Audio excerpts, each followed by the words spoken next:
I know you're busy, but you have some time for God. Now, today we're talking about how God exalts people. Now, firstly, what is exalting? Exalting can mean bringing someone to a higher position or status or promoting them to a higher rank in a way. Now, first we'll start with how God does it. He first humbles a person. Let's think of David. Now, David, he was the son of Jesse. Jesse had 7 sons. David was the youngest one. He wasn't necessarily the weakest or anything, he was more overlooked by his family. He wasn't really the important one, let's say.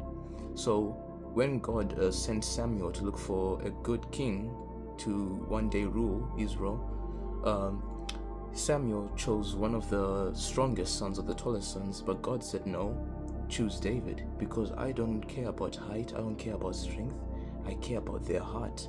God looks at their heart first. And then once God saw that David had a good enough heart to follow his laws and to follow God himself, he said, now I'll humble him. And now God eventually made David the armor bearer of Saul, the king at that time. And then eventually, God eventually made David like a commander over thousands of men. You can see how God eventually exalts people. First, he was just a normal kid who just tended to sheep, and then he eventually became the armor bearer of the king, and then eventually became a commander over thousands of men, and then eventually he became king. That's how God does it. He first humbles a person, he first builds them up into who he wants them to be, and then he makes them king.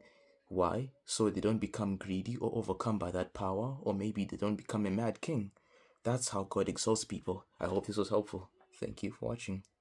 Remember, I love you, but Jesus loves you more.